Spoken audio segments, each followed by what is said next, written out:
లీలాదేవి సరస్వతీదేవి ఇద్దరు కూడా 800 సంవత్సరాల క్రితం జరిగిన దాన్ని చూస్తున్నారు. అంటే టైం ట్రావెల్ చేసి వెనక్కి వచ్చారు వాళ్ళు. మనం ముందుకి వెళ్ళలేము, వెనక్కి రాలేము, వర్తమానంలో ఉండగలం అంతే. ముందు జరిగేదాన్ని ఊహించగలం, ముందుకి ప్రయాణం అయితే చేయలేం. ఊహే అది. కొన్నిసార్లు జరగచ్చు, కొన్నిసార్లు జరగకపోవచ్చు. జరిగిన దాన్ని గుర్తు చేసుకోవచ్చు. ఇలా జరిగింది, అలా జరిగింది అని గుర్తు చేసుకోవచ్చు. అక్కడికి వెళ్ళగలమా? రివైండ్ చేసి, సినిమా రివైండ్ చేసినట్టుగా, సీరియల్ వెనక్కి వెళ్ళినట్టుగా వెళ్ళగలమా? లేదు. గుర్తు చేసుకోగలం అంతే. వెళ్ళటం అంటే మన శరీరము, మన ఇంద్రియాలు, మన బంధువులు, మనం అప్పుడు ఆ స్థితిలో ఎలా ఉన్నామో అలా అక్కడికి వెళ్ళాలి. వెళ్ళలేం మనం. కానీ ఇక్కడ ఆ సరస్వతీదేవి ప్రభావంతో లీలాదేవి ధ్యానం చేసి ఆ హృదయాకాశంలో ప్రవేశించి 800 సంవత్సరాల క్రితం ఏం జరిగిందో అది చూస్తోంది. ఇప్పుడు చూడటం మాత్రమే కాదు, అక్కడ ఉంది తను. అక్కడ ఉండి తనకే జరిగిన ఘట్టాన్ని తాను మళ్ళీ చూస్తోంది. ఎందుకు వచ్చింది ఇక్కడికి అంటే ఆ ఘట్టాన్ని మార్చుకోవాలని కాదు, ఈ దృశ్యాన్నంతా మార్చేసి ఏదో తనకు కావాల్సినట్టుగా మార్చుకోవాలి అనే ఉద్దేశం కానే కాదు. జ్ఞాన సంపాదన కోసం వచ్చింది. ఇటువంటి శక్తుల్ని నువ్వు సద్గురువుని ప్రార్థన చేస్తే ఇస్తారు. కొన్ని సందర్భాల్లో ఇటువంటి శక్తులు వస్తాయి. ఎవరికి వస్తాయి, ఎప్పుడు వస్తాయి అంటే ఎవరికి జ్ఞానం సంపాదించాలి అని ఉంటుందో వాళ్ళకు వస్తుంది ఈ శక్తి. అందరికీ రాదు. ఏదో ఇటువంటి శక్తి సంపాదిస్తే బాగా డబ్బులు వచ్చేస్తాయి మనకి, వెళ్ళి ఎక్కడ లాటరీ తగులుతుందో చూసి దొంగగా ఆ లాటరీ అంతా మనకే వచ్చేలాగా చేసుకోవచ్చు, ఇవన్నీ అనుకుంటే కనుక అక్కడ మనకి ఆ శక్తి రాదు. జ్ఞాన సంపాదన కోసం ప్రార్థన చేసింది కాబట్టి అక్కడ వ్యాఖ్యానంలో చెప్తారు, ప్రపంచ మిథ్యాత్వాన్ని చూడాలి అని అనుకుంది. ప్రపంచము మిథ్య, బ్రహ్మ సత్యము అని చెప్పింది సరస్వతి అమ్మవారు. అది ఎట్లా సాధ్యం? ఎట్లా సాధ్యమో నీకు చెప్తాను. నువ్వు పూర్వజన్మలో లేదా కొన్ని జన్మల క్రితం మరణించి ఈ రోజుకి 8 రోజులైంది. కానీ నీ లెక్క ప్రకారంగా చూస్తే 800 సంవత్సరాలు అయింది. 800 సంవత్సరాలు అయిన తర్వాత ఈ మధ్యలో ఎన్నెన్ని జన్మలు వచ్చాయో ఆ విషయం చెప్పలేదు, జన్మలు రాలేదో. ఇప్పుడు నువ్వు రాజపత్నిలాగా పుట్టావు. నీ భర్త ఆయన వశిష్ఠుడు, ఆ 800 సంవత్సరాల క్రితం భర్త ఉన్నాడే, ఆయన పద్మరాజులాగా పుట్టాడు. నువ్వు ఆయన భార్య ఆ లీలాదేవిగా పుట్టావు. ఇది మీ ఇద్దరి చరిత్ర. మరి ఇప్పుడు చెప్పు, దేశకాలాల గురించి ఏంటి, ఏం మాట్లాడతావు నువ్వు అన్నప్పుడు, అయితే నేను ఆ జన్మని చూడాలి. అక్కడ నేను మరణించి ఇంకా 8 రోజులే అయింది, ఇక్కడ 800 సంవత్సరాలు అయింది. ఇది ఎట్లా సాధ్యం? ఇది అక్కడ 8 రోజులు, ఇక్కడ 800 రోజులు, ఎట్లా సాధ్యం ఇది అంటే అది నీకు చూపిస్తాను, సినిమా చూపించినట్టుగా చూపిస్తాను, అది సాధ్యమే అని సరస్వతి అమ్మవారు చెప్పడంతో, అయితే నేను ఆ దృశ్యాన్ని చూస్తే 800 సంవత్సరాల క్రితం ఏం జరిగిందో ఆ దృశ్యాన్ని నేను చూడటమే కాదు, అనుభవించాలి. నేను అక్కడికి వెళ్ళాలి, అక్కడ ఉండాలి. నేను అలా ఉంటే నాకు విశేష జ్ఞానం కలుగుతుంది, కాబట్టి నన్ను అక్కడికి తీసుకువెళ్తావా అని అడిగింది. అప్పటి వరకు ఒక ప్రేమ, ఏదో తెలియని ఒక భ్రాంతిలో ఉంది. భర్త అంటే విపరీతమైన అనురాగం, విపరీతమైన ప్రేమ. కానీ సరస్వతీమాత దర్శనంతో అది కూడా పోయింది. ఇప్పుడు సత్యాన్ని తెలుసుకోవాలి అని, సత్య దృష్టి, నిజమేమిటి, అసలైనదేమిటి, బ్రహ్మ సత్యమని నువ్వు చెప్తున్నావు కదా, అది నేను తెలుసుకోవాలి. ఈ వచ్చిపోయే ఈ శరీరాలు, ఈ పంచభూతాలు, ఇవన్నీ సత్యం కాదని నువ్వు ఎట్లా అంటావు? నువ్వంటే ఇది నిజమే అనిపిస్తోంది, కానీ అనుభవానికి రావటం లేదు. ఇవన్నీ కూడా సత్యం అన్నట్టుగానే మాకు కనిపిస్తోంది. అందుకనే నాకు ఆ జ్ఞానాన్ని ఇవ్వు అని ప్రార్థన చేసినప్పుడు, ఒక టైం ట్రావెల్ అంటారే, అట్లా టైం ట్రావెల్ చేసి వాళ్ళిద్దరూ వెనక్కి వెళ్ళారు. సరస్వతీదేవికి ఏ ధ్యానము చేయాల్సిన పని లేదు. ఆవిడ ఎప్పుడు ఎక్కడికి కావాలంటే అక్కడికి వెళ్తుంది. భవిష్యత్తుకు కావాలంటే భవిష్యత్తులో వెళ్ళి అక్కడ ఉంటుంది ఆవిడ. లేదా జరిగిపోయిన భూతకాలానికి వెళ్ళాలంటే వెళ్ళి అక్కడ ఉంటుంది. కానీ లీలాదేవికి ఆ శక్తి లేదు. అందుకనే లీలాదేవి ఏం చేయాలి? ధ్యానం చేయాలి. నువ్వు ధ్యానం చెయ్యి అని చెప్పింది. ధ్యానం చేసింది. ఆ ధ్యానంలో ఇద్దరు హృదయాకాశంలోకి ప్రవేశించారు. అక్కడికి వెళ్తేనే మనం ఈ టైం ట్రావెల్ చేయగలం. సూక్ష్మాతి సూక్ష్మమైన శరీరం వస్తేనే మనం టైం ట్రావెల్ చేయగలం, లేకపోతే చేయలేం. అక్కడికి తీసుకువెళ్ళి 800 సంవత్సరాల క్రితం ఏం జరిగిందో అక్కడికి తీసుకువెళ్ళింది. అందుకనే అంత దీర్ఘమైన ప్రయాణం, అంత ప్రయాణం చేసి ఆ బ్రహ్మాండాలన్నీ దాటి ఒక బ్రహ్మాండం నుంచి ఇంకో బ్రహ్మాండానికి వెళ్ళి ఆ బ్రహ్మాండంలో ఈ భువనాన్ని, ఈ భూమండలాన్నంతా కూడా చూసి, ఆ భూమండలంలో ఈ గుడిసె ఎక్కడ ఉందో ఆ గ్రామానికి వచ్చి ఆ గుడిసెలో దిగిన వాళ్ళు ఏమనుకున్నారు అంటే, మేము అసలైన రూపంలో కనిపించకూడదు కానీ కనిపించాలి అనుకున్నారు. వీళ్ళిద్దరూ కనిపించారు. అక్కడ ఉన్న ఆ వశిష్ఠ అరుంధతి దంపతుల పిల్లలు ఉన్నారు, జ్యేష్ఠ శర్మాదులు, వీళ్ళందరూ ఉన్నారు, బంధువులు అంతా ఉన్నారు. 8వ రోజు ఇది, 8వ రోజో 9వ రోజు. వాళ్ళందరూ బాధలో దుఃఖంలో మునిగిపోయి ఉన్నారు. వీళ్ళిద్దరూ గతించారే, మరణించారే అని చెప్పి మైల పడిన ఇల్లు, ఆ ఇంట్లోకి దిగారు.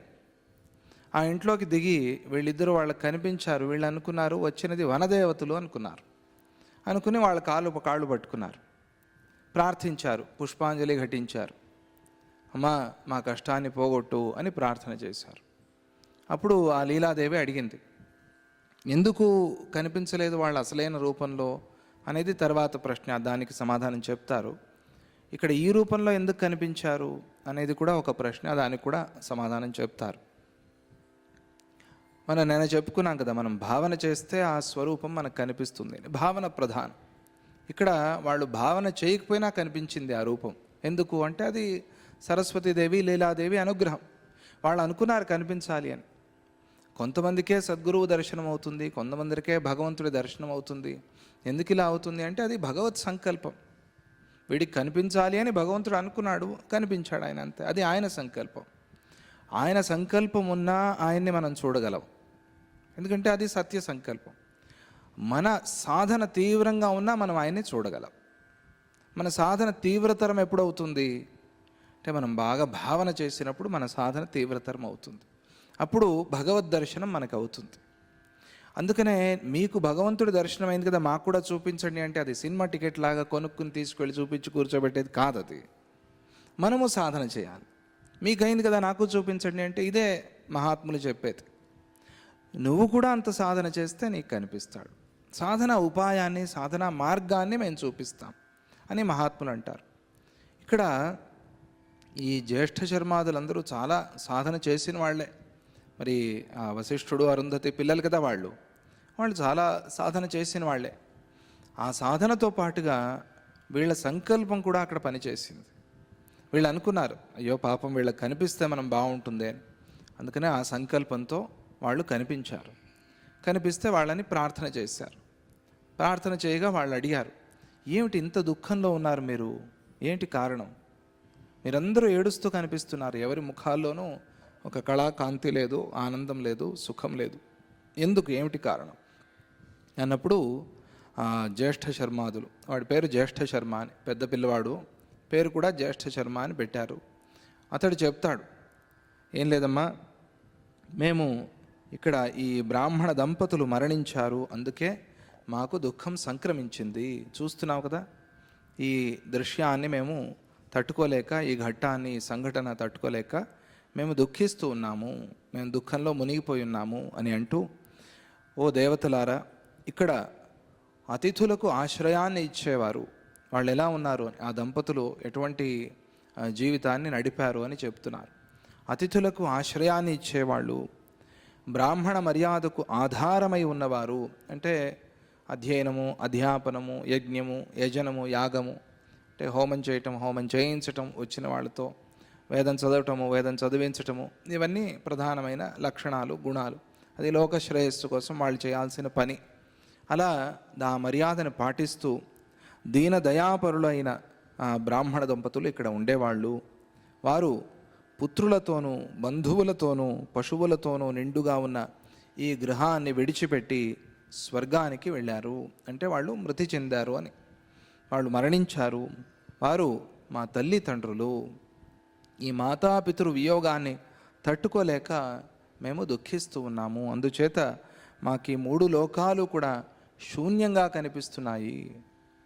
అంటే చుట్టుపక్కల ఎంత సౌందర్యం ఉన్నా కూడా దాన్ని చూసే మనస్సు లేనప్పుడు మనకి ఆ సౌందర్యం కనిపించదు. దుఃఖంలో మునిగిపోయి ఉన్నప్పుడు ఎటువంటి మంచి వార్తలు వినిపించినా, ఎటువంటి మంచి దృశ్యాలు కనిపించినా, ఎటువంటి మంచి వాసన వచ్చినా అక్కడ పంచేంద్రియాలు ఒక రకంగా పని చేయవనే చెప్పచ్చు. ఎందుకు పని చేయవంటే మనస్సు, ఆ మనస్సు అనేది ఇంద్రియాలకు రాజు కదా, ఆ మనస్సుని దుఃఖం ఆక్రమించింది కాబట్టి అక్కడ ఎటువంటి సుఖము మనకి సుఖంగా అనిపించదు. ఆ స్థితిలో మేమున్నాము అని అంటూ అక్కడ ఆ ప్రకృతి అంతా వీళ్ళకి దుఃఖమయంగా కనిపిస్తోంది. దాన్ని వర్ణన చేసి చెప్తారు. మనం దుఃఖంలో ఉంటే ప్రకృతి అంతా దుఃఖమే, మనం సుఖంగా ఉంటే మన చుట్టూ ఉన్నదంతా సుఖమే. అదే విచిత్రం. ఇప్పుడు ఒక ఉదాహరణగా చెప్పుకోవాలి అంటే పందులు ఉన్నాయి. పందులు ఎక్కడ ఉంటాయి? ఎటువంటి ప్రాంతంలో ఉంటాయి? మచిలీపట్నం అటువైపు వెళ్ళి చూస్తే మనము బాగా పరిచయం అవుతుంది. ఎటువంటి సన్నివేశంలో ఉంటాయి, ఎటువంటి స్థితిలో ఉంటాయి? అది ఉండే ప్రాంతానికి మనం వెళ్ళగలమా? కనీసం లేదు. దూరంగా వెళ్తున్నా మొక్కు మూసుకుని వెళ్తాం, కానీ అది అక్కడ సుఖంగా ఉంటుంది. విచిత్రం. దానికి అదే సుఖం, దానికి అదే సంతోషం. దాన్ని తీసుకొచ్చి బాగా షాంపూ వేసి స్నానం చేస్తే మళ్ళీ వెళ్ళి అక్కడే పడుతుంది అది. ఎందుకు? దానికి అక్కడ సుఖం, దాని ప్రకృతి అది, దాని స్వభావం అది. దానికి అక్కడ సుఖం ఉంది, దానికి అక్కడ సంతోషం ఉంది. మన ప్రకృతి అది కాదు, అందుకే మనకు అక్కడ సుఖం లేదు. ఇదే దుఃఖంలో ఉన్నామనుకోండి, ఏదైనా ఒకటే అన్నట్టుగా ఉంటాం మనం. ప్రకృతి ఎంత సౌందర్యంగా ఉన్నా కూడా మనకి ఏదో దుఃఖంలో ఉంది అన్నట్టుగా అనిపిస్తుంది. అలా వర్ణిస్తారు. అంటే మనం చూసేదాన్ని బట్టి ప్రకృతి అనేది వర్ణన చేసి చెప్తారు అక్కడ. ప్రకృతి అంతా శూన్యం అయిపోయినట్టుగా అనిపిస్తోంది మాకు అని ఒక అద్భుతమైన వర్ణన. దుఃఖంలో ఉన్న వాళ్ళ స్థితి ఎట్లా ఉంటుంది అనేది వర్ణిస్తూ ఉన్నారు. అంటే దుఃఖం ఎక్కడ? మన మనస్సులో ఉంది కాబట్టి బయటకు అనిపిస్తోంది. అందుకనే దుఃఖ నివారణ అనేది మనస్సులో అవ్వాలి, బయట అయ్యేది కాదు. మనస్సులో అవ్వాలి అంటే మనం మనస్సుని మళ్ళించాలి. ఎప్పుడు అదే దుఃఖంలో ఉంటే అది వేరే చోటికి వెళ్ళలేదు. అందుకనే దుఃఖాన్ని మనం తట్టుకోవడానికి మనస్సుని మళ్ళించాలి. దుఃఖం వచ్చినప్పుడు ఆధ్యాత్మికంగా, అందుకని అన్ని కర్మలు పెట్టారు. అది ఒక కారణం, అది ఒకటే ప్రధానమైన కారణం అని అనుకోవద్దు. ధర్మశాస్త్రంలో ఆ 10 రోజులు అబ్బో చాలా శ్రమ, ఆయాసం. ఆ రోజు ఆ 10 రోజులు జరిగే కార్యక్రమాలు ఉన్నాయే, చాలా శ్రమ. ఇది స్నానం చేయొద్దు అంటారు, చాలా విపరీతమైన కర్మలు ఉంటాయి. ఆ రోజు ఇది, ఈ రోజు ఇది, అక్కడికి వెళ్ళాలి, ఇక్కడికి రావాలి, మళ్ళీ వాడు పురోహితుడు చెప్పినట్టుగా మా నదీ స్నానాలు చేయాలి, చాలా తాపత్రయాలు. అంటే కనీసం దానిలో పడిపోయి అయినా మనం ఈ దుఃఖాన్ని మర్చిపోతాము అనే ఒక కారణం. అది కూడా ఒక కారణం అయి ఉండవచ్చు, అలా అని ఎక్కడ చెప్పలేదు. ఆ కర్మ చెయ్యాలి అంతే, వేదం చెప్పింది, శాస్త్రం చెప్పింది. కాబట్టి ఆ 10 రోజులో 11 రోజులో 13 రోజులో ఎన్ని రోజులు చెప్పారో అన్ని రోజులు ఆ కార్యక్రమం చేయాలి. దానివల్ల మనస్సు కొద్దిగా డైవర్ట్ అవుతుంది, లేకపోతే అదే దుఃఖంలో ఉండిపోతాం మనం. ఆ దుఃఖం అనేది మన ఆరోగ్యాన్ని కూడా పాడు చేస్తుంది. అలా కూడా కాకూడదు. కానీ ఇక్కడ ప్రకృతిని వర్ణన చేసి ఆ ప్రకృతి ఎట్లా కనిపిస్తోంది మాకు అనేది చెప్తారు. పక్షిణో గృహమారుహ్య విక్షేపంతః ప్రతిక్షణం దేహం శూన్యే మృతం భక్త్యా శోచంతి మధురై స్వరై. ఇక్కడ ఎలా ఉంది అంటే కొన్ని పక్షులు, అంటే రోజు వీళ్ళు గింజలు వేస్తున్నారేమో బయట ఆ పక్షుల కోసమని. అది ఒక మంచి స్వభావం, మంచి గుణం అది. అందుకనే శుకవనాన్ని ఏర్పాటు చేసి మనకి ఆ పాఠాన్ని నేర్పిస్తున్నారు స్వామిజీ. రోజు మొత్తం అన్ని ప్రాణులకి ఏదో కొద్దిగా ఆహారం అందాలి మన నుంచి అనేది మన శాస్త్రం. అలాగే ఈ పంచయజ్ఞాలు అంటారు కదా, పంచయజ్ఞాల్లో భూతయజ్ఞం అనేది చాలా ప్రధానం, చాలా ముఖ్యం. అతిథి సేవ ఎట్లా చేస్తామో మనం, అలాగే భూతయజ్ఞం అంటే మనం తినేటప్పుడు ఒక ముద్ద తీసి పెట్టి అక్కడ బయట, ఇంటి బయట కాంపౌండ్ మీద కానీ అక్కడ ఎక్కడైనా ఆ పక్షులు, ఆ ప్రాణులు, పశువులు వచ్చి తినే చోట పెట్టి తర్వాత తినాలి అని చెప్తారు. ఇది ఒక శాస్త్రం ఇది. అంతేకాకుండా మనం పరిశోధన చేసి చుట్టూ అన్నం కూడా పెడతారు. వృక్షాక వాళ్ళైతే కనుక పంచ వ్యాహృతులు చెప్తూ బయట 5 చిన్న చిన్న 5 బియ్యం, అదే అన్నం కానీ, అన్నం గింజనా దాన్ని ఏమంటారు, అన్నం మెతుకులు 5 మెతుకులు కానీ లేకపోతే కొద్దిగా అట్లా తీసి పెడతారు. ఎందుకంటే ఆ వచ్చిన చీమలు కానీ అవి అక్కడ తింటూ ఉంటాయి, వాటిని చూస్తూ వీళ్ళు ఆనందంగా తింటూ ఉంటారు.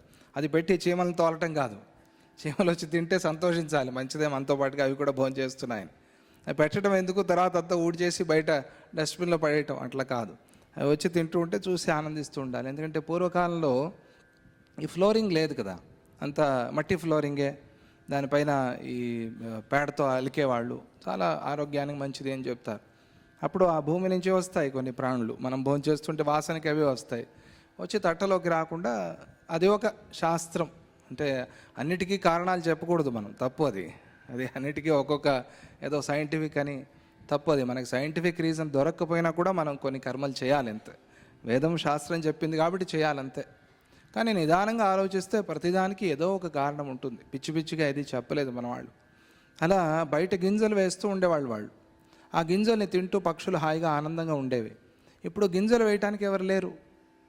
ఒకవేళ వీళ్ళు పిల్లలు గింజలు వేసినా కూడా వాటికి తెలిసిపోతోంది, ఓహో మనకి ఇన్ని రోజులు గింజలు వేసిన ఆ యజమాని ఆ యజమానురాలు ఇప్పుడు లేరు, వాళ్ళు గతించారు అని చెప్పి ఆ పక్షులకి తెలిసి ఇంటిపైన కూర్చుని ఏడుస్తున్నాయట, దుఃఖిస్తున్నాయట. పక్షిణ గృహమారుహ్య, ఇంటి పైకెక్కి విక్షిపంత ప్రతిక్షణం, రెక్కల్ని విచిత్రంగా కొట్టుకుంటున్నాయట. ఎరి వాళ్ళు ఎక్కడికి వెళ్ళారు అన్నట్టుగా బాధపడుతూ ఉన్నాయట ఆ పక్షులన్నీ కూడా. దేహం శూన్యే మృతం భక్త్యా, చూశారట, పైనుంచి చూశాయట. చూసి ఇవేంటివి కదలకుండా పడిపోయినాయి దేహాలు, ఇన్ని రోజులు హాయిగా అటు ఇటు కదులుతూ మనల్ని పిలుస్తూ రకరకాల శబ్దాలు చేస్తూ పిలిచారు, ఆహారం వేశారు, గింజలు వేశారు, ఈరోజు ఇట్లా కదలకుండా బొమ్మలాగా పడి ఉన్నారే అని చెప్పి ఆ దంపతుల్ని చూసి అవి ఏడుస్తున్నాయట. దేహం శూన్యే మృతం భక్త్యా శోచంతి మధురైస్వరై, ఏడుస్తున్నాయట అవి ఆ పక్షులు. ఇది మాకు ఈ దృశ్యం కనిపిస్తోంది అని వాళ్ళు అంటారు. అంటే ఆ పక్షులలో కూడా ఎటువంటి హృదయం ఉంది చూడండి.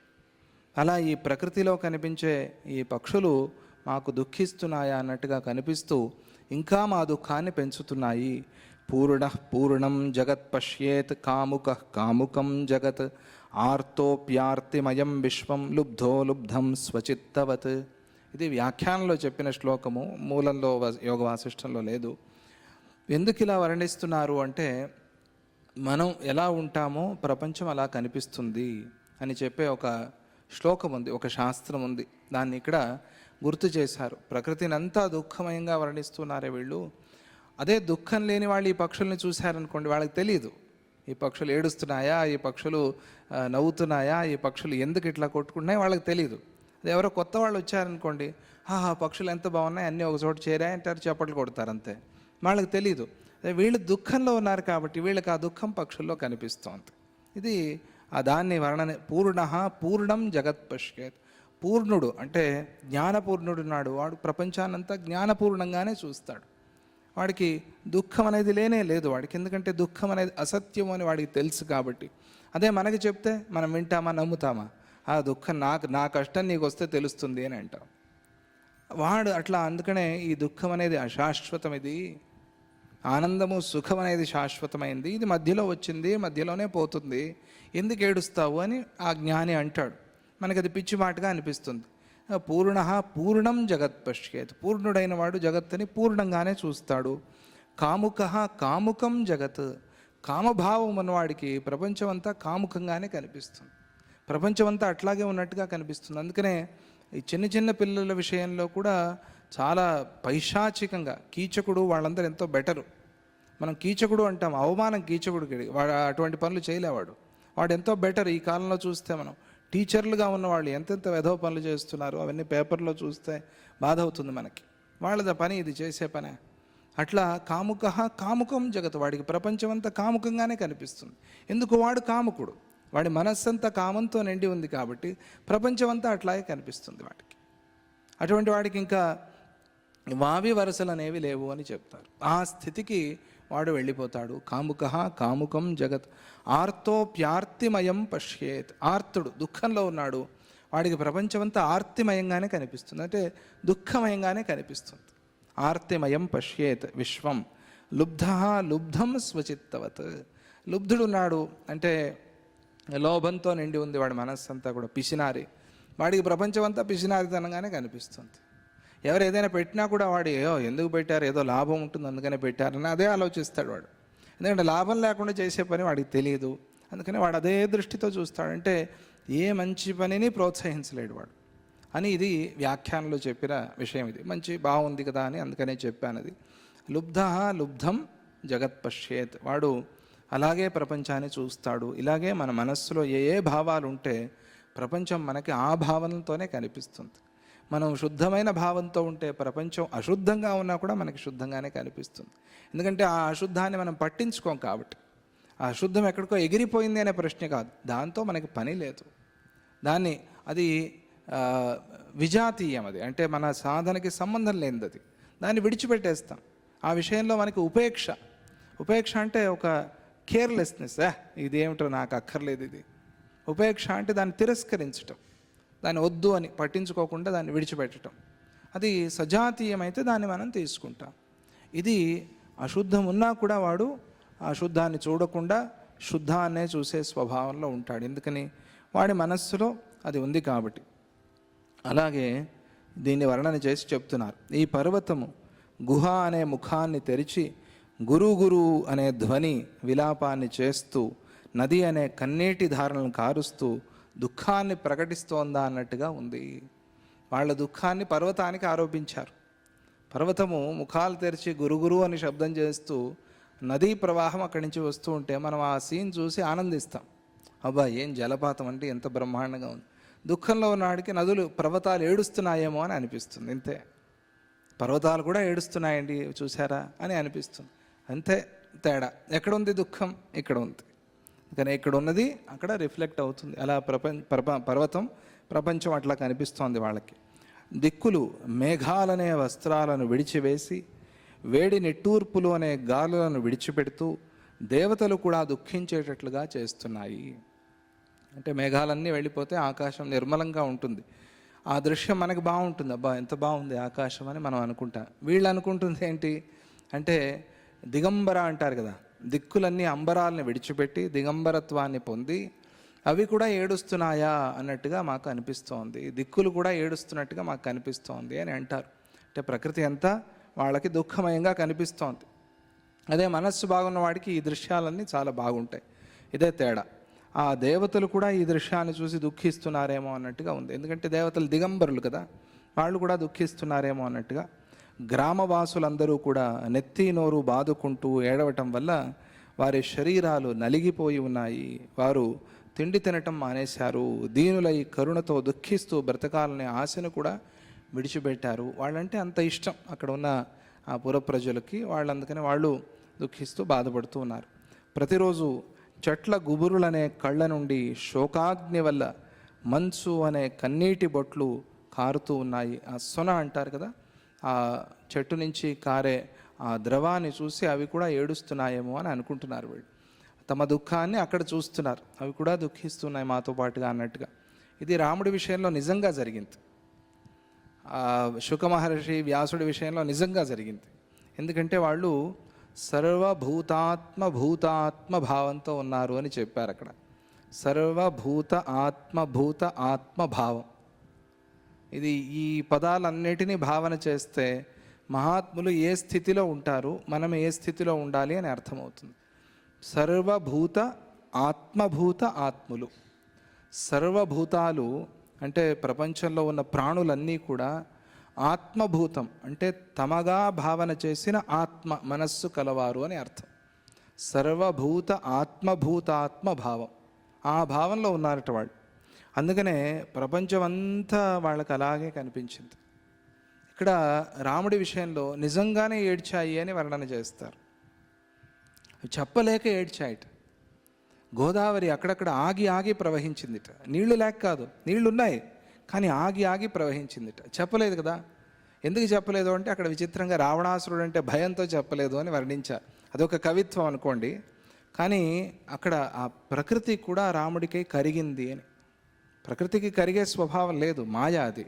కానీ అక్కడ అట్లా ఆగి ఆగి వెళ్తూ ఉంటే రాముడికి ఈ విషయం తెలియాలి, రాముడికి ఒక సూచన చేయాలి అన్నట్టుగా గోదావరి నది కూడా ఆగి ఆగి ప్రవహిస్తోంది.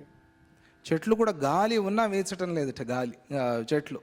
అది చూసి రాముడికి ఆశ్చర్యమైంది. ఇదేంటి గాలేమో ఉంది కానీ చెట్లు వేచటం లేదంటే అట్లా స్తబ్దంగా నించుని ఉన్నాయట అని వర్ణన చేస్తారు. అది ప్రకృతియే తామైపోయిన స్థితి. పరమాత్మే ప్రకృతి కదా, పరమాత్మ కన్నా భిన్నమైన ప్రకృతి ఎక్కడ ఉంది? అలా ప్రకృతి అంతా కూడా తానైపోయి ఉన్నాడు అని ఆ భావనతో వర్ణన చేస్తారు. ఇక్కడ వీళ్ళు తమ దుఃఖాన్ని అక్కడ ఆరోపిస్తున్నారు, తమ దుఃఖాన్ని అక్కడ ప్రకృతిలో చూపిస్తూ ఉన్నారు. వేడి గాలులో అనే నిట్టూర్పులతో కలిసి వర్షమనే కన్నీటితో కొట్టబడిన లతలు కోకిల తుమ్మెదల నాదాలతో రోదిస్తూ చిగుళ్ళనే చేతులతో తమ దేహాన్ని కొట్టుకుంటున్నట్టుగా కనిపిస్తున్నాయి అని వాళ్ళు చెప్తారు. చూడండమ్మా, ప్రకృతి అంతా ఇట్లా కనిపిస్తోంది మాకు. జనసంచారం లేకపోవటం వల్ల రహదారులన్నీ కూడా ఆనందం లేనివారు, శూన్యమైన హృదయం కలవారు అయిన భర్తృహీనులైన వారిలాగా చవుడు బారిపోయి ఉన్నాయి. ఆ సంచారమే లేకుండా అయిపోయింది ఆ గ్రామంలో. దుఃఖంతో బాధించబడుతున్నాయా అన్నట్టుగా ఉన్న కొండ వాగుల ప్రవాహం తనను తాను ముక్కచెక్కలు చేసుకోవటానికా అన్నట్టుగా రాళ్ల కింద ఉన్న గుంటల్లో పడుతోంది. పై నుంచి దూకి ఆ వాటర్ ఫాల్స్ అంటారే, అది కిందకి ఎందుకు దూకుతోంది అంటే ఆత్మత్యాగం చేస్తోంది అన్నట్టుగా కనిపిస్తోంది ఇటు వీళ్ళకి. అలా భావన చేస్తున్నారు. తమ దుఃఖం అక్కడ కనిపిస్తోంది వాళ్ళకి. శోభ లేనివి, ఎటువంటి శబ్దాలు లేనివి, తమస్సుతో నిండి ఉన్నవి అయిన గృహాలన్నీ కూడా అడవులుగా మారిపోయి ఉన్నాయి. ఎవరు వాసన లేరు అక్కడ, అందువల్ల అడవులుగా మారిపోయి ఉన్నాయి. తుమ్మెదల ధ్వనులనే ఏడ్పులతో నిండిన ఉద్యానవనంలోని పుష్పాల నుండి వెలువడే సుగంధం కూడా దుర్గంధంలాగానే తోస్తోంది. అది సుగంధం అని తెలుసు, కానీ ఆ సుగంధం మనస్సుకి ఆహ్లాదాన్ని ఇవ్వటం లేదు. అప్పుడేమవుతుంది? అది దుర్గంధమే అవుతుంది. వస్తున్నది సుగంధమే, కానీ మనస్సు అక్కడికి వెళ్ళటం లేదు. అందుకని అది దుర్గంధంలాగా అనిపిస్తోంది మాకు. మా దుఃఖమే దీనికి కారణం. అవి కూడా దుఃఖంలో మునిగిపోయాయని మేము అనుకుంటున్నాం. వసంత వృక్షాల గుంపుల యొక్క కొమ్మలు రోజు రోజుకు క్షీణించిపోతున్నాయి. వాటి యొక్క పూల గుత్తులనే కన్నులు వాడిపోయి గుంటలు పడినట్టుగా కనిపిస్తున్నాయి. కలకల ధ్వనులను చేసే నదులు సముద్రంలో తమ దేహాన్ని విడిచిపెట్టాలి అని పరిగెత్తుతూ నేలపై పడి దొర్లుతూ కొట్టుకుంటున్నాయా అన్నట్టుగా కనిపిస్తున్నాయి. ఆ నదులు వెళ్ళి సముద్రానికి కలిసే దృశ్యం అద్భుతమైన దృశ్యం. ఆ దృశ్యాన్ని చూస్తే చాలు అంటారు. సంగమాన్ని దర్శిస్తే చాలు అని చెప్తారు. నదులు కలిసే క్షేత్రము, నది సముద్రము కలిసే క్షేత్రము, సముద్రము కలిసే క్షేత్రము, ఇవన్నీ చాలా విశేషమైన స్థానాలు. దాన్ని స్నానం చేయలేకపోయినా ఊరికే దర్శిస్తే చాలు, సంగమ దర్శనం చాలు. అటువంటి సంగమంలోనే మన సద్గురుదేవులు జన్మించారు. మేకేదాటు సంగమ క్షేత్రం అది. ఆ క్షేత్రాన్ని దర్శిస్తే చాలు, స్నానం చేయాల్సిన పని కూడా లేదు. అది ఎంతో మనస్సుకి ఆహ్లాదాన్ని ఇస్తుంది. కానీ ఇక్కడ వీళ్ళు దుఃఖంలో ఉన్నారు కాబట్టి అది ఎట్లా కనిపిస్తోంది అంటే నదులన్నీ పోయి సముద్రంలో ఆత్మత్యాగం చేస్తున్నాయి, దేహత్యాగం చేస్తున్నాయి అన్నట్టుగా కనిపిస్తోంది వాటికి. అది విచిత్రం. అలా అని వాళ్ళు అనుకుంటూ భావన చేస్తూ చెప్పారు. అశంకమశకాపాత స్పందమప్యతి చాపలం కలయంత్య స్థితావాస్యో నిస్పందానందమాత్మని.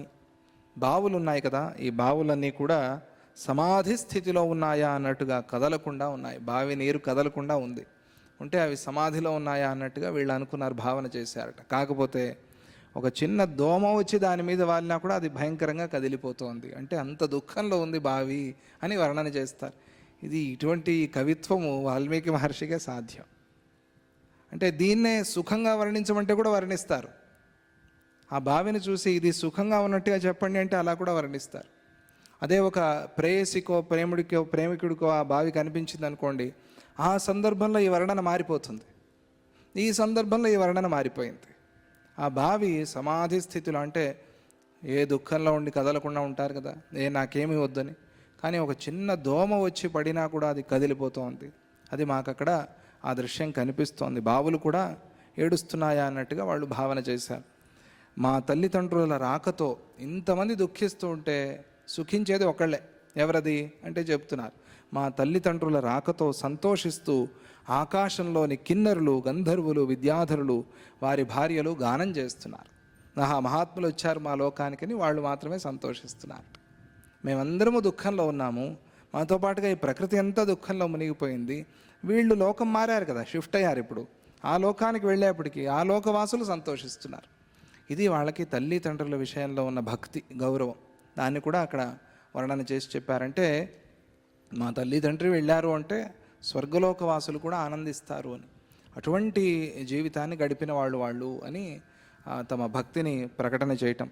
తద్దేవ్యౌ క్రియతాం తావదస్మాకం శోకనాశనం మహతాం దర్శనం నామ న కదాచన నిష్ఫలం. అందుకనే మీరు అడిగారు ఎందుకు దుఃఖమని, మేము చెప్పాము దుఃఖానికి కారణం ఇది అని. అలాగే మాతో పాటుగా ఇక్కడ ఉన్న బంధువులందరూ దుఃఖంలో మునిగిపోయినారని చెప్పాము. కాబట్టి అమ్మ మీరిద్దరూ మాపై దయతలిచి మా దుఃఖాన్ని పోగొట్టండి. మా దుఃఖం పోతుందని నమ్మకం ఉంది. ఎందుకు అంటే మహాత్ముల దర్శనం ఎప్పుడూ నిష్ఫలం కాదు. మీరు అట్లా ఉన్నట్టుండి వచ్చారు మహాత్ములే, మిమ్మల్ని చూస్తే అర్థమవుతోంది. మీ దర్శనంతో మా దుఃఖ నివారణ అవుతుంది అని మాకు నమ్మకం ఉంది. మహతాం దర్శనం నామ నా కదాచన నిష్ఫలం. ఇది రాసిపెట్టుకోవాల్సిన మాట. మహతాం దర్శనం నామ, మహాత్ముల దర్శనం అనేది ఉందే కేవల దర్శనం. నామ అంటే కేవలం ఊరికే దర్శనం చాలు, ఇంక వేరే ఏం అక్కర్లేదు. అందుకనే మాట్లాడాలి ఇంటర్వ్యూ తాపత్రయం వద్దు, దర్శనం చాలు. స్వామీజీ ఎన్నోసార్లు చెప్తారు ఊరికే దర్శనం చేసుకోండి, స్వామీజీ కళ్ళు చూసుకోండి చాలండి. మహాత్ముల దర్శనం అనేది అది ఎప్పటికీ నా కదాచన నిష్ఫలం. మనం అనుకుంటాం అయ్యో మేము మాట్లాడలేకపోయామే, మాకు టైం ఇవ్వలేదే, ఏమిటి మేము వెళ్ళాము మైసూరుకి కానీ ఏమీ ప్రయోజనం లేదే అని అనుకోకూడదు. అది చాలా తప్పు. ఎందుకంటే ఎప్పటికీ అది నా కదాచన నిష్ఫలం.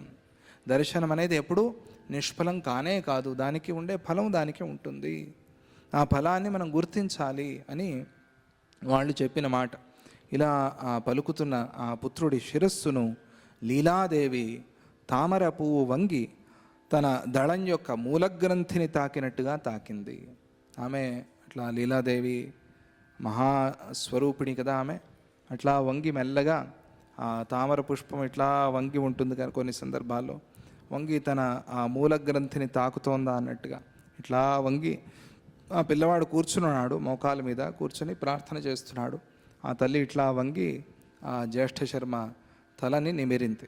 చాలా ప్రేమగా ఆప్యాయంగా ఆ శిరస్సు మీద చేయి ఉంచింది లీలాదేవి.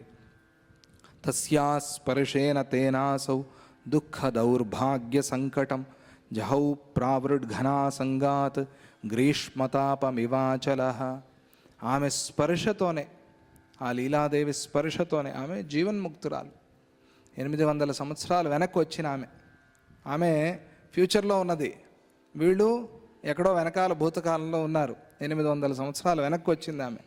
వచ్చి ఆ జీవన్ముక్తురాలు ఆ మహాజ్ఞాని సరస్వతీదేవి కృపని పొందిందే ఆమె ఆ స్పర్శ చేసింది. ఆ స్పర్శతోనే ఏమైంది అంటే దుఃఖ దౌర్భాగ్య సంకటం, దుఃఖము దౌర్భాగ్యం లేదా దుఃఖం అనే దౌర్భాగ్యం అది ఎగిరిపోయింది. ఎట్లా ఎగిరిపోయింది అంటే వర్షాకాలం వస్తూనే గ్రీష్మతాపం అంతా తగ్గినట్టుగా మనం చూస్తున్నాం కదా. ఇప్పుడు ఇన్ని రోజులు అమ్మో వేడి వేడి అనుకున్నాము, ఇప్పుడు ప్రావృట్ అంటే వర్షాకాలం. వర్షాకాలం రాగానే ఆ మేఘాలు రావటం వల్ల, వర్షాలు రావటం వల్ల చల్లబడినట్టుగా ఆ గ్రీష్మతాపం అంతా ఎగిరిపోయినట్టుగా వీళ్ళ తాపం ఎగిరిపోయింది. ఆ జ్యేష్ఠ శర్మని ఎప్పుడైతే ఓదార్చిందో, ఎప్పుడైతే వాడికి ఆ స్పర్శ తగిలిందో అప్పుడు వాడితో పాటుగా అక్కడ ఉన్న వాళ్ళకందరికీ కూడా ఆ దుఃఖం ఎగిరిపోయింది. ఆ దర్శనంతో ఆ దుఃఖం పోయింది, వాళ్ళకి గ్రీష్మతాపం పోయినట్టుగా పోయింది. ఆ పర్వతాలు వేడిగా ఉంటాయి ఆ గ్రీష్మకాలంలో, ఆ వేసవిలో, ఆ ఎండాకాలంలో. వర్షాలు రాగానే అన్న ఆ పర్వతం అంతా చల్లబడి ఆ పర్వతం అంతా ఆకుపచ్చగా కనిపిస్తుంది. అలా వీళ్ళ తాపం అంతా ఎగిరిపోయింది అని చెప్తూ దుఃఖం నుంచి వాడు విముక్తిని పొందాడు. సర్వో గృహజనస్సోథ తయోర్దేవ్యోర్విలోకనాత్ లక్ష్మీవాన్ దుఃఖ నిర్ముక్త బభూవ అమృతపో యథ. వాడొక్కడు మాత్రమే కాదు, సర్వ గృహజన, అక్కడ ఉన్న వాళ్ళందరూ కూడా తయోర్దేవ్యోర్విలోకనాత్, వాళ్ళని చూడటంతోనే, వాళ్ళ దర్శనంతోనే లక్ష్మీవాన్, వాళ్ళలో ఏదో శోభ, వాళ్ళలో ఏదో కాంతి వచ్చింది, ముఖకాంతి వచ్చింది. లక్ష్మీవాన్ దుఃఖ నిర్ముక్త, వాళ్ళ దుఃఖమంతా కూడా పోయింది. బభూవ అమృతపో యథ, వాళ్ళు అమృతం తాగారా అన్నట్టుగా ఉన్నారు వాళ్ళు చూడటానికి. అంటే ఆ క్షణాల్లో జరిగిపోయింది అంతే. చాలా దుఃఖంలో వస్తారు వాళ్ళు, అసలు ఇంకా ఈ వేరే వాళ్ళకి ఎవరు మాట్లాడినా మాట్లాడరు. ఆశ్రమంలో ఎన్నోసార్లు జరుగుతూ ఉంటుంది. చాలా దుఃఖంలో వస్తారు. స్వామీజీ వచ్చారు దర్శనానికి, వాళ్ళు వచ్చి కూర్చున్నారు. స్వామీజీ చూశారు, నవ్వారు. వాళ్ళు అనుకున్నారు ఇంక జీవితంలో నవ్వమని. స్వామీజీ నవ్వు చూసి వాళ్ళు నవ్వారు. ఎగిరిపోయింది, దుఃఖం ఎగిరిపోయింది, మర్చిపోయారు వాళ్ళు. దుఃఖం వచ్చింది అనేది కూడా మర్చిపోయారు వాళ్ళు. ఎన్నోసార్లు ఎంతోమందికి జరిగిన అనుభవం ఇది.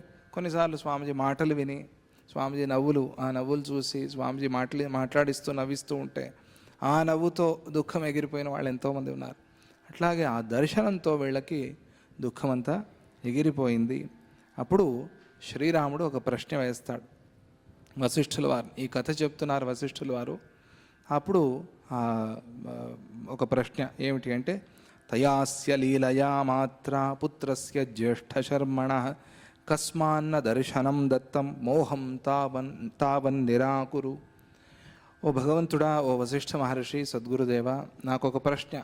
ఏమిటి నాయన అది అంటే, లీలాదేవి ఏమో వచ్చింది కదా, 8 సంవత్సరాల ప్రయాణం చేసి వెనక్కి వచ్చింది. ఆ వచ్చిన ఆమె ఆ జ్యేష్ఠ శర్మకి ఆ చుట్టుపక్కల ఉన్న వాళ్ళకి అందరికీ అరుంధతిలాగా కనిపించవచ్చు కదా, తల్లిలాగా కనిపించవచ్చు కదా, తల్లి రూపంలో కనిపించవచ్చు కదా. ఇంత శక్తి ఉన్న వాళ్ళకి ఆ శక్తి లేదా? తల్లిలాగా కనిపిస్తే ఇంకా త్వరగా దుఃఖం ఎగిరిపోయేది కదా అని నాకు ఈ సందేహం వస్తోంది. ఎందుకు ఆ రూపంలో కనిపించలేదు ఆమె? దీనికి నాకు సమాధానం చెప్పు. ఎందుకంటే లీలాదేవి సత్య సంకల్ప కదా, ఆమె ఏమనుకుంటే అది అవుతుంది. ఆమె తన పూర్వ శరీరంతోనే, అంటే జ్యేష్ఠ శర్మ యొక్క తల్లి రూపంతోనే వచ్చి తన వారిని ఓదార్చి ఉండవచ్చు కదా, అలా ఎందుకు చేయలేదు అని ప్రశ్న శ్రీరాముడిది. అప్పుడు దానికి సమాధానంగా ఒక అద్భుతమైన విషయాన్ని వశిష్ఠుల వారు చెప్తారు. అలా కనిపించి ఉండవచ్చు, ఆ శక్తి ఉంది తనకి, కానీ అలా ఎందుకు కనిపించలేదు అని చెప్పాలి. ఆ సమాధానంతో చాలా గొప్ప జ్ఞానాన్ని మనకిస్తారు. ఆ విషయాన్ని మనం రేపు చెప్పుకుందామని అంటూ